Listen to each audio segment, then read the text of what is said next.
Hi hello నమస్తే welcome to Telangana view.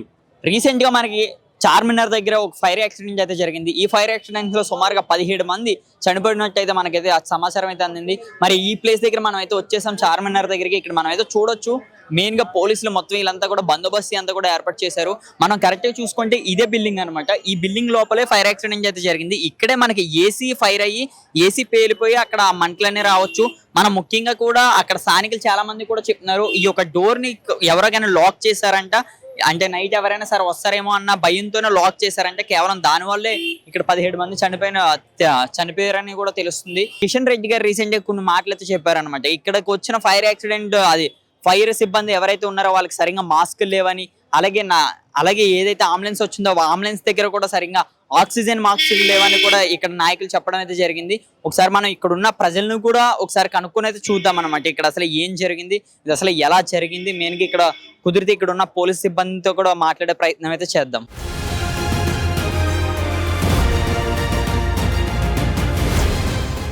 ఇక్కడ మనం చూసుకుంటే ఇక్కడ ఏదైతే సంఘటన జరిగిందో అప్పుడే వీళ్ళు ఉన్నారంటే ఇక్కడ వాళ్ళ పిల్లల్ని అవ్వచ్చు వీళ్ళందరినీ కూడా గోడ బద్దలు కొట్టుకుని లోపలికి వెళ్ళి కాపాడే ప్రయత్నం కూడా చేశారంటే, కానీ అక్కడైతే మనకి ఇటువంటి ఫలితం అయితే దక్కలేదు. అన్న నమస్తే. అన్న नमस्ते भाई। అన్న అసలు ఎలా జరిగింది అన్న ఈ సంఘటన?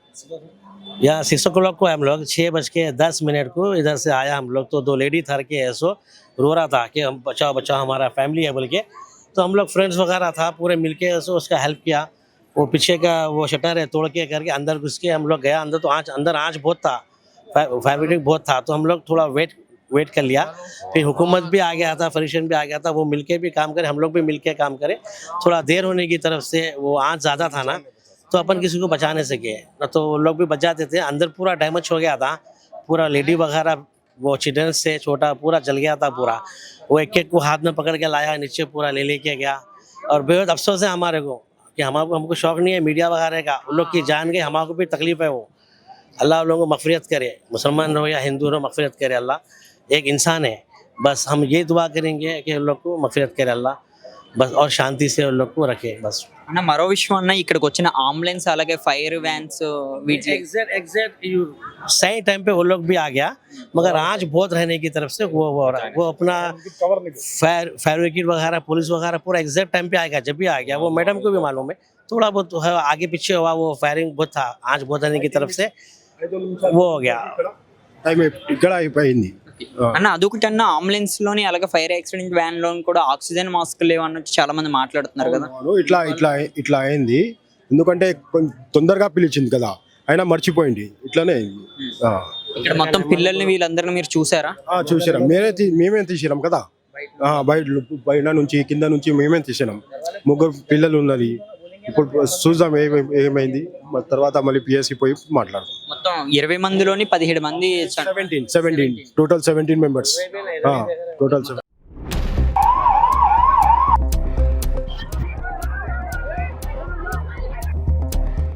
ఇక్కడ మనం చూస్తే ఇక్కడ ఏదైతే సంఘటన జరిగిందో వాళ్ళ ఫ్యామిలీలో ఎవరైతే చనిపోయారో వాళ్ళు ఓనర్స్ అంట ఇక్కడ ఉన్న షాప్ కి. మరి అక్కడే వర్క్ చేసే సిద్ధు వాళ్ళు కూడా ఉన్నారు, అంటే వీళ్ళందరూ వాళ్ళ బాయ్స్ అంట. వీళ్ళు మార్నింగ్ ఎప్పుడైతే మనకి సండే మార్నింగ్ వీళ్ళు ఇక్కడికి వచ్చేటప్పటికి ఇలా జరిగిందని కూడా వీళ్ళు చూసినట్టు, అంటే పక్కన ఉన్న షాప్స్ వీళ్ళందరూ కూడా చెప్పారంటే. ఒకసారి వాళ్ళని అడిగి తెలుసుకుందాం అసలు లోపల ఏం జరిగింది, ఈ ప్రాబ్లం ముందు నుంచి ఉన్నదా లేకపోతే ఇప్పుడే సడన్ గా ఏసీ ఏమైనా ఫైర్ అయింది ఏంటన్నది. అన్న ఏం జరిగిందన్న అసలు? ఏం లే అన్న, నాకు ఇది సంఘటన జరిగింది మనకైతే తెలియదు. అయితే నేను మార్నింగ్ జాబ్కి వచ్చే టైంకి వస్తాను, 8:30 అవుతుంది. నాకు మార్కెట్ నుంచి ఫోన్ వచ్చింది, ఒక వ్యక్తి ఫోన్ చేశాడు నాకు, ఇట్లా లోపల మంట వస్తుంది, ఏడున్నావు ఇక్కడ రా అంటే నేను ఫోన్ చేయగానే ఊరికొచ్చాను 8:30కి. రాగానే చూసిన మంట చాలా వస్తుంది, కాపాడేటట్టు గిట్ట లేదు, ఫైర్ ఇంజన్ వాళ్ళు గిట్ట రాలేరు. ఆక్సిజన్ మాత్రం ఉంటే బతికేటట్టు ఉంటుండే కానీ బతికేలేరు. ఫైర్ ఇంజన్ వాళ్ళు గిట్ట తొందరగా వచ్చేటట్టు ప్రయత్నం చేయలే. వస్తే గిట్ట ఆక్సిజన్ ఇస్తే గిట్ట బతుకుతుండే, పిల్లనన్నా ఎవరైనా బతుకుతుండే. కానీ ఆ రానందుకు అంతమంది మొత్తం ఫైర్ ఎక్కువ అయినందుకు బతకలేకపోయారు. ఇప్పుడు మనం అక్కడ అయితే చూడొచ్చు క్లారిటీగా, అది మొత్తం ఒక బిల్డింగ్ కింద ఉన్నది. వాళ్ళు ఇక్కడే ఉంటారన్న మొత్తం ఫ్యామిలీ అంతా ఇక్కడనే ఉంటారు. కానీ సమ్మర్ హాలిడేస్ అని వాళ్ళ సిస్టర్స్ గిట్ట వచ్చారు, పిల్లలు చిన్న పిల్లలు. నేను డైలీ తీసుకొని పోతా, వస్తా, అలా నీ స్కూల్కి తీసుకొని పోతా. మా బాస్ మంచోడు ఉండే, ఆయన గిట్ట చాలా మంచోడు ఉండే. ఆయన గిట వచ్చాడంట, బయటికి వచ్చి మళ్ళీ లోపల పోయాడంట పిల్లలను కాపాడడానికి. కానీ ప్రయత్నం చేసిండు కానీ లోపట్నే. కానీ అందరూ బయటికి రావచ్చు కదన్న, ఎందుకని ఎవరు బయటికి రాలేకపోయారు? వచ్చేది తవ్వ అంటే ఒకటే ఉంది కానీ ఆ మెయిన్ గేట్ ఆ మెయిన్ గేట్ ఒకటే ఉంది, వచ్చేది పోయే ఎంట్రీ అదే ఉంది కానీ ఇంకల నుంచి లేదు.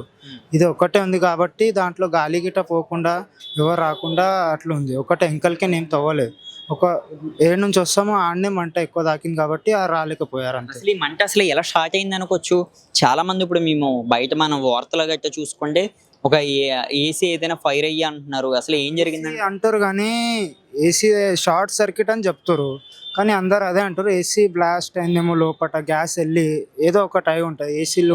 ఏసీలు గిట్ట ఉంటాయి కదా, దానివల్ల గిట్ట అయి ఉండొచ్చు. ఇది ఏందో ఇష్యూ ఉండొచ్చు, అయితే మనకు కనుక్కోలేం కదా, మనం బయట ఉన్నాం ఇక ఏం చెప్పలేం. షార్ట్ సర్క్యూట్ అంటారు కానీ అదే ఉంది. మధ్యలో ఇక్కడ మిస్ వరల్డ్ అని ఏప్రిల్ జరిగింది ఏప్రిల్ 13కి అయితే వాళ్ళ గురించి బందోబస్తు చేస్తారు, మంచిగా రావాలి, వాళ్ళకి ఏమి ఇబ్బంది కావద్దని డాగ్స్లని పట్టిపించుడు, మళ్ళీ ఇంకో ఇవన్నీ వైర్లు తెంపేయడము ఇవన్నీ గిట్ట అయినాయి. నాకు అనుకుంటా నేను ఈ వైర్లతో అయినాయా అని నాకు కొంచెం డౌట్ ఉంది. దాని తప్ప ఇంకేం లేదు మనకు అన్న. ఇక్కడ అలాగే బయట మనం చూస్తుంటే కూడా ఫైర్ వ్యాన్ రాగానే అక్కడ వాళ్ళకి ఆక్సిజన్ మాస్క్ లేనట్టు, ఆ ఏదైతే వాటర్ కూడా లేనట్టు. వాటర్ గిట్ట తొందరగా రాలేదు, వచ్చింది ఫైర్ ఇంజన్ వచ్చింది కానీ అప్పటికి వాటర్ తొందరగా లోపలికి సప్లై చేయలేదు. అది చేస్తే కానీ కొంతమంది ఒక 5 6 వాళ్ళ అన్ననో వాళ్ళ భార్యను ఎవరైనా బతుకుతుండే కదా, ఎవరు బతకలే, ప్రయత్నం చేశారు కానీ బతకలేరు వాళ్ళు. ఏ టైంలో జరిగింది అనుకుంటాను ఇది? మినిమం 6 అంటారు, మార్నింగ్ 6 అంటారు కానీ 6:15కి అయింది. 6:15. ఓకే, అంటే వీళ్ళ ఫ్యామిలీ మొత్తం 17 మంది ఉన్నారా, బయట ఎవరైనా కానీ ఉన్నారా? బయట వాళ్ళు అంటే వాళ్ళ రిలేషన్ అనుకోండి, సిస్టర్సే బయట ఉంటారు వాళ్ళు. ఇక్కడ సమ్మర్ హాలిడేస్ అని వచ్చారు కానీ అనుకోలేరు ఇట్లా అవుతుందని. అన్నీ కాలేదు కానీ దాంట్లో ఒక్కటే ఎందుకు కావాలి, ఇది వైరు తెంపేశారు. ఏప్రిల్ 13 కాలు వస్తారంటే మొత్తం మంచిగా చేయనికి కుక్కలను గిట్ట పట్టించిండు, అన్నీ చేసిండు. ఇప్పుడు దీని గురించి అంత ఆలోచిస్తలేడు మన రేవంత్ అన్న. ఆ రేవంత్ అన్నకి సమాధానం పోవాలని నా కోరిక. 17 మందిలో అన్న అందరూ పిల్లలు పెద్దవాళ్ళు వీళ్ళందరూ ఉన్నారంట కదా, మీకు తెలిసి ఎవరెవరు ఉన్నారు? నాకు తెలిసి నేను ఎవరికి తీసుకొని అవుతుండే ట్యూషన్కి, స్కూల్కి, వాళ్ళు మంచిగా ప్రేమతో ఉంటుండే, మంచిగా మాట్లాడుతుండే, అన్న అని పిలుస్తుండే, మంచిగా ఉంటుండే. మా బాస్ ఎంబడి అందరితో వాళ్ళందరూ మంచోళ్ళు ఉండే. మీ బాస్ ఎలా ఉంటారు మీతో? అంటే ముందు క్లోజ్ ఉంటాడు, చాలా క్లోజ్గా. ఏ షాప్ అనేది? ఇదే షాపు. ఏ మెటీరియల్ ఉంటుంది? ముత్యాలది. ये गवर्नमेंट प्रॉब्लम है, ये गवर्नमेंट के फायर एक्सीडेंट है, फायर एक्सीडेंट पब्लिक और गवर्नमेंट दोनों ही का नेग्लिजेंस है वो. अगर वो लोग जो है ना सही ढंग से, पब्लिक को भी चाहिए कि जो है ना कंस्ट्रक्शन के टाइम पर, घर बनाने के टाइम पर ये चीज़ों को देखना चाहिए कि एम्बुलेंस आ सकती कि नहीं, फायर के गाड़ियाँ आ सकती है कि नहीं. ये चीज़ें ना गवर्नमेंट देखती है और ना पब्लिक देखती है. ये फायर गाड़ी के ऑक्सीजन मास्क नहीं के ये तो बहुत दुखद बात है कि जो है ना गवर्नमेंट इतना टैक्सेस कलेक्ट करती है, इतना सब कुछ है, गवर्नमेंट हमारे पास रिच है, कोई प्रॉब्लम नहीं है, लेकिन फैसिलिटीज़ के नाम पर क्या है, जब मालूम पड़ता कि ऑक्सीजन नहीं है और फायर इंजन में जो है ना पानी नहीं है, ये बड़ी दुखद बात है. हमारे बचपन में हम देखते थे कि जगह जगह जो है ना पानी के कनेक्शंस हुआ करते थे इमरजेंसीज के लिए. ऐसी कोई फैसिलिटी आज नज़र नहीं आती. इमरजेंसी अगर हो तो फिर जाके भर के लेकर आना पड़ता है. तो ये सारी प्रोवाइड करने की जिम्मेदारी गवर्नमेंट की है. एम्बुलेंस के ऑक्सीजन मास्क नहीं थे बोलते एम्बुलेंस ड्राइवर नर्स. ये सबसे बहुत दुखद बात है कि जब एम्बुलेंस है तो उसके में ऑक्सीजन क्यों नहीं है. और सुबह जो है ना, हर सुबह जो है ना चेक होना चाहिए कि एम्बुलेंस में क्या क्या रिक्वायरमेंट है, हमेशा 24/7 जो है ना अवेलेबल रहना चाहिए. ऐसा नहीं होता कि जो है ना पहुंचने के बाद स्पॉट पर बोल रहे हैं ऑक्सीजन अवेलेबल नहीं है. सॉरी, ये तो ऐसा तो नहीं हो कर सकते ना. हो सकता है कि अगर ऑक्सीजन हो तो कुछ लाइफ को जो है ना सेव किया जा सकता था. बहरहाल बहुत दुखद है ये. मैं बीइंग इंडियन सिटीजन जो है ना, मैं भी दुखी हूँ उतना ही. ये पूरा प्रॉब्लम से ये गवर्नमेंट वो पूरा समझ नहीं आता. देखा, हम सिर्फ गवर्नमेंट को ब्लेम नहीं कर सकते ना, पब्लिक के ऊपर में ब्लेम कर सकते. दोनों ही को अपनी रिस्पॉन्सिबिलिटी समझनी चाहिए. तो गवर्नमेंट को भी चाहिए कि जो है क्या क्या रिक्वायरमेंट है, कहाँ कहाँ किस चीज़ की ज़रूरत है, वो पहले देखे. पब्लिक को चाहिए कि अपने साथ गवर्नमेंट के साथ में कोऑपरेट करे। अगर म्यूनसिपलिटी का परमिशन नहीं है तो वैसी जगह पर घरों को नहीं बनाना चाहिए। हम बनाने के टाइम पर हर आदमी क्या करता है, अपने घर से 5-5 फीट 2-2 फीट 4 फीट आगे बड़ा करके अपने फुटपाथ कवर कर लेता, सब कुछ करता है। उस वक्त ये नहीं सोचता कि फायर की गाड़ी कहाँ से आएगी, एम्बुलेंस कहाँ से आएगी। एसी ब्लास्ट है क्या ये बॉम्ब ब्लास्ट? नहीं पता, ये ऐसा ही इलेक्ट्रिकल शॉर्ट सर्किट हो सकता है, और वो सुबह सुबह है, रात में भी कोई लापरवाही से आग जला के छोड़ के नहीं चला गया था। वो हो सकता है शॉर्ट सर्किट होगा, नहीं मालूम एग्जैक्टली, लेकिन जो भी हुआ बहुत दुखद है। ఫైర్ సిబ్బంది ఒక్క నిమిషంలో చేరుకుంది. ఇదోండి మేడం ఈ సైడ్ వీళ్ళు ఒక దారి నుంచే కాపాడిండ్రు అందరినీ తమ్ముడు. రాజకీయం చేస్తున్నారు అని అంటుంది కాంగ్రెస్. ఇది రాజకీయం చేసే సమయం కాదు. ప్రజల ఎంత అసహ్యంగా శవాల రాజకీయాలు ఏంది ఆ దరిద్రంగా తినడానికి కూడా. నువ్వు సింధూర్ ఆపరేషన్ కి రాజకీయం అంటావు, ఆడ కూతురు బొట్టు పోగొట్టుకుంటే రాజకీయం అంటావు. ఎప్పటికి తెగుతుందే కాంగ్రెస్ మాట్లాడడానికి? ఏదో ఒక రోజు మనమందరం కూడా భగవంతుడు జవాబారి ఉంటామయ్యా. ఇక్కడ ఓతు నేను వస్తా ఇట్లా మాట్లాడితే. ఏది జీవితం ఎంతకాలం ఉంటుందా మనది? ఎంత రాజకీయం, ఇంత రాజకీయమా? నీ బార్డర్లో మనుషులు చచ్చిపోతే రాజకీయము, యుద్ధం చేసే సైనికులు రాజకీయం మాట్లాడుతీవి, ఇక్కడ చచ్చిపోతే రాజకీయం మాట్లాడుతీ. ఇంకా నీ అత్తు మనిషి జమీరు ఏముండదు ఆ మనిషికి. ఇంకా ప్రస్తుతం ఇప్పుడు మీరు చెప్పారు కదా మేడం, ఇక్కడ నుంచి దానికి బదులు తేడా చూపెట్టారు, దానికి క్లియారిటీ ఇప్పటి వరకు ఇవ్వలేదు మీరు.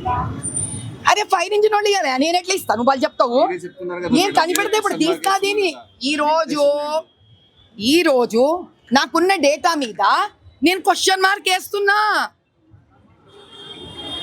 మీరు పెద్ద మనుషులే, మీరందరు జర్నలిస్టులు. నేను క్వశ్చన్ ఇచ్చినా కదా మీకు, బయలుదేరండి. నేను బయలుదేరుతా ఎట్లాగో. నువ్వు మైలుదేవరపల్లి ఇయ్యలే కదా ఆడ.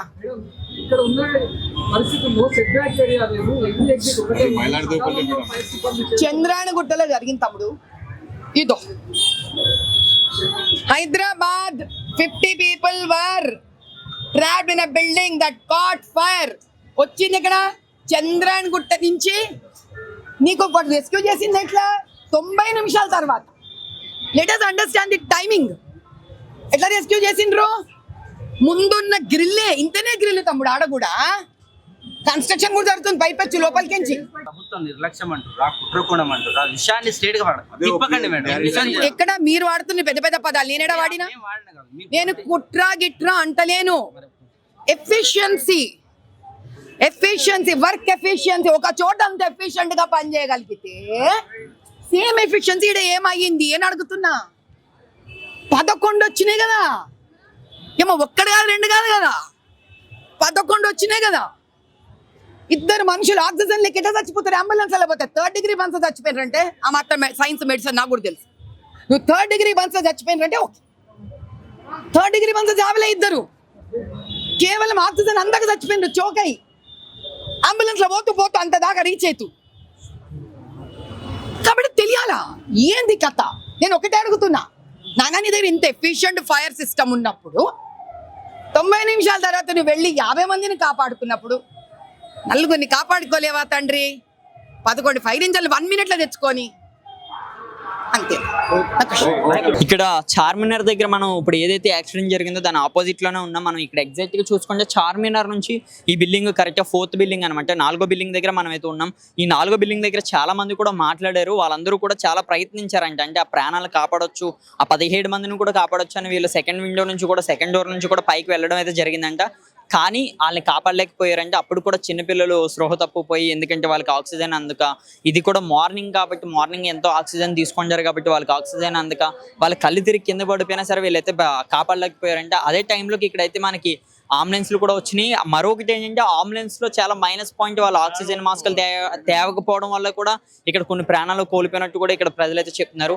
మరి ఇక్కడ అసలు గవర్నమెంట్ దీని మీద ఇంకా స్పందించలేదు. ముఖ్యంగా చూసుకోండి కేటీఆర్ గారు మాట్లాడారు, అలాగే కిషన్ రెడ్డి గారు కూడా ఇక్కడ వచ్చైతే మాట్లాడారు. కానీ గవర్నమెంట్ ఎందుకని తెలంగాణ గవర్నమెంట్ ఇంకా మాట్లాడతలేదని ఇక్కడ ఉన్న ఎవరైతే ఈ షాప్లో వర్క్ చేసే వాళ్ళు అవ్వచ్చు వీళ్ళందరూ కూడా ఏదో ఒక న్యాయం జరగాలి మాకు.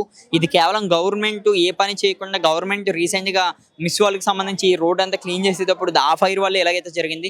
కానీ వీళ్ళందరూ కోరుకునేది ఒకటి, ఇక్కడ మాకు న్యాయం కన్నా ఇలాగే మరొక దిక్కున ఎక్కడ కూడా జరగకూడదని కూడా ఇక్కడ ఉన్న స్థానికులు ఎవరైతే ఉన్నారో వీళ్ళందరూ కూడా కోరుకుంటున్నారు.